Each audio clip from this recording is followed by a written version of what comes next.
Shri are Balaji Mahindra संस्थान पर विगत दिनों मोहम्मद खलील और कमल माखन द्वारा शोरूम पर कथित धोखाधड़ी और धमकी के संबंध में आज शोरूम के संचालकों द्वारा प्रेस वार्ता किया गया, जिसमें उन्होंने कहा कि मोहम्मद खलील और कमल माखन ने जानबूझकर संस्थान की छवि खराब करने, शोरूम के पूर्व कर्मचारियों द्वारा उक्त लोगों द्वारा मिलीभगत कर फ्रॉड करने की कोशिश की जा रही है, जिसकी शिकायत थाने में दर्ज की गई है। वहीं पीड़ित पक्षकार मोहम्मद खलील और कमल माखन ने शोरूम के संचालकों पर गंभीर आरोप लगाते हुए कहा कि उन्होंने अपनी गाड़ी बोलेरो रिपेयरिंग के लिए दिया था। उस दौरान संस्थान के कर्मचारी स्वर्णिम चौहान और रुपेश ठाकुर ने उनकी गाड़ी अपनी सुपुर्द में ले ली, जिसका सर्विस चार्ज शोरूम द्वारा बाकायदा 37,000 रुपये बताया गया। मोहम्मद सलीम ने बताया कि वह अपनी गाड़ी को एक्सचेंज करेंगे, तो एक्सचेंज की रकम 4,17,000 आकी गई। मोहम्मद खलील ने इस पर रजामंदी की और दस्तावेजों पर दस्तखत की और कुछ समय बाद गाड़ी लेने की बात कही। शोरूम द्वारा कहा गया कि नई गाड़ी खरीदते समय इस रकम को उसमें काटी जाएगी। जब कुछ दिनों बाद मोहम्मद खलील नई गाड़ी लेने में असमर्थता जाहिर की, तो शोरूम संचालकों ने कहा कि रकम वापस नहीं होगा, गाड़ी लेने पर ही आपकी एक्सचेंज की रकम उसमें लेस की जाएगी। आप नहीं ले सकते तो अपने रिश्तेदारों नातेदारों तो बोलिए, उसमें आपकी रकम मैनेज करके आपको रकम दी जाएगी। तब मोहम्मद खलील ने कुछ दिनों के बाद अपने रिश्तेदार को नई गाड़ी दिलवाने शोरूम लाने और इसके साथ ही तब वो शोरूम के संचालकों ने ऐसी किसी गाड़ी एक्सचेंज एवं उनकी गाड़ी होने के साफ इनकार किया और कहा कि आपकी कोई गाड़ी नहीं है और न ही आपको कोई रकम जमा है। अंततः परेशान होकर मोहम्मद खलील ने मीडिया के समक्ष प्रेस वार्ता कर अपनी व्यथा बताई। शोरूम के स्टाफ के द्वारा आज प्रेस वार्ता कर तमाम आरोपों को सिरे से खारिज करते हुए कहा कि कथित व्यक्तियों द्वारा जो आरोप लगाए गए हैं उनको खारिज किया और उनके ऊपर वैधानिक कार्रवाई करने की बात कही।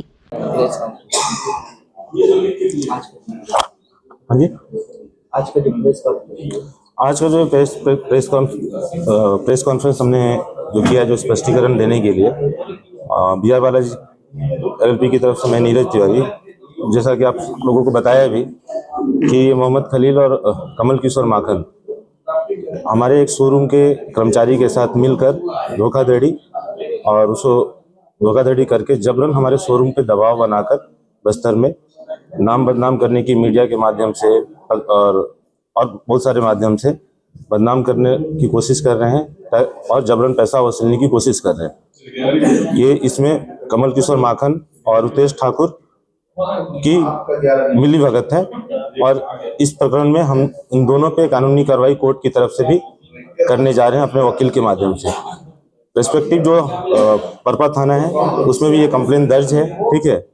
और कल हम कोर्ट के माध्यम से भी इन दोनों कमल किशोर माखन पे और रुपेश पे कोर्ट के माध्यम से कार्रवाई करने जा रहे हैं अपने वकील के माध्यम से।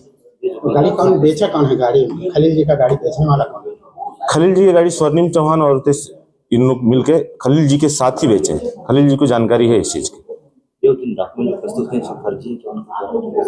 हाँ जी। अब जो दो गाड़ी जो वापस किए हैं उनका कहना है कि वापस नहीं किए हैं शोरूम से, जिसका साक्ष्य भी हम जिसका साक्ष्य मैंने ऑलरेडी दिया है आपको। तो दो गाड़ी हमारे दो व्यक्ति जाके उनको हैंडओवर किया है और उनका उसमें साइन है।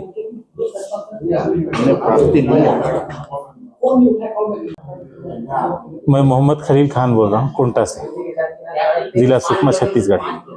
मैंने अपनी गाड़ी बोलेरो ZLX CG 18L 6878 इसको महिंद्रा में रिपेयर के लिए रखा था। उसके बाद उनसे बात हुई एक्सचेंज के लिए, तो एक्सचेंज में मुझे रेट तय हो गया, तो मैंने रिपेयर से गाड़ी बाहर नहीं निकाली और वहीं से जो है उनको गाड़ी बेच दी एक्सचेंज। तो उन्होंने मुझे पावती दी कि आप कौन सी गाड़ी खरीदेंगे इसके बदले में। तो मैंने कहा था कि स्कॉर्पियो एन खरीदूंगा। तो उन्होंने उसमें पावती लिखा है कि इतना पैसा 4,17,000 रुपये जो है आपका जो है जो आप नई गाड़ी खरीदेंगे उसमें हम जमा ले लेंगे, ऐसा करके उन्होंने पावती दी। तो गाड़ी जब गाड़ी मैं कुछ दिनों के बाद मुझसे पैसा अरेंज नहीं हुआ, तो मैंने नई गाड़ी कैश खरीदना चाह रहा था। मेरा पैसा जाम हो गया, जिसकी वजह से मैं अकाउंट में नहीं भेज सका पैसा। तो फिर मैं पैसा वापस लेना चाहा तो वो लोग बोले पैसा वापस नहीं होगा, बल्कि आप जो है गाड़ी एक्सचेंज किए हो तो पैसा गाड़ी के बदले गाड़ी खरीदनी है, हमारा नियम ऐसा बताए। या तो फिर आप अपने घर वालों से, रिश्तेदारों से या दोस्तों से कोई ग्राहक लेके आइए, फिर आपको पैसा उसमें एडजस्ट कर लीजिए, ये बात हो। जब मैंने ग्राहक लेकर गया तो फिर वो लोग बोले तलाश किए तो भैया आपका जो पैसा हमारे अकाउंट में नजर नहीं आ रहा है। तो बोले, मैंने कहा कि भाई आपकी जिम्मेदारी, मैंने गाड़ी आपको दी है, अब कौन से अकाउंट में आप लिखते हैं, किस में आप दर्ज करते हैं, आपका मसला है, मेरा मसला नहीं है। मैं तो आपको गाड़ी दिया हूँ। तो बोले थोड़ा सा टाइम दीजिए, उसके बाद आपका समाधान करेंगे।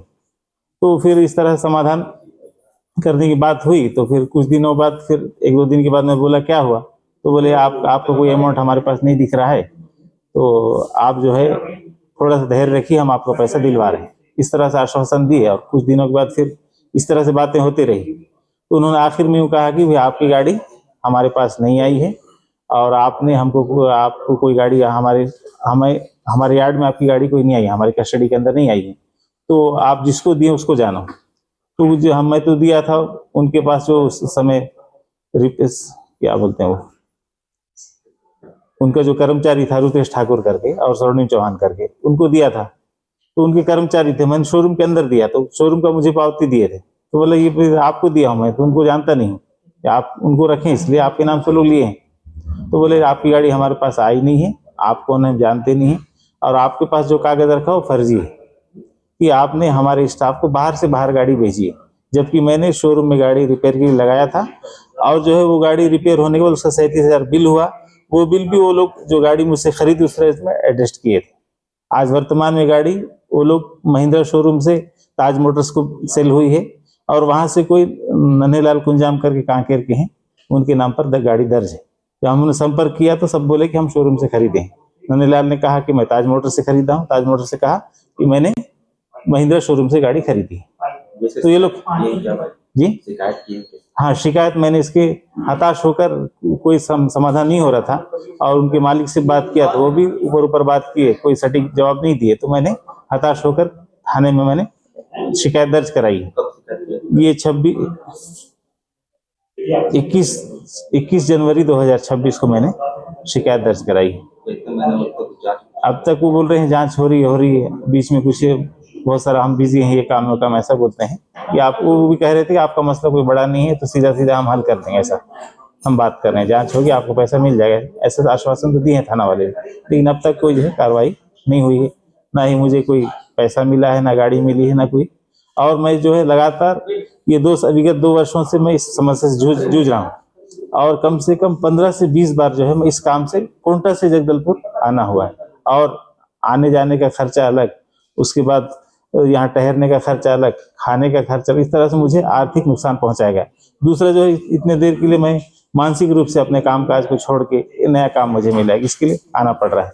मानसिक प्रताड़ना और आर्थिक प्रताड़ना, और मुझे जो है धमकी भी दी जा रही कि आप इस तरह से अगर जबरदस्ती आके शोरूम में हमसे बात करोगे तो फिर उनके स्टाफ साइड में ले जाकर मुझे कहते हैं कि भाई आपको जान का खतरा हो सकता है, आप यहाँ के इस तरह की बातें ना करें, कि आप जिससे गाड़ी दी उसी से बात कर लेना। इस तरह से मुझे धमकाया जा रहा है और मैं हताश होकर बोला कि कुछ कदम उठाना चाहिए। तो कुछ ऐसे आप लोगों के सामने अपनी बात को रख रहा हूँ ताकि बात वाज़ेह हो जाए और मेरा हक मुझे मिल जाए, इसलिए।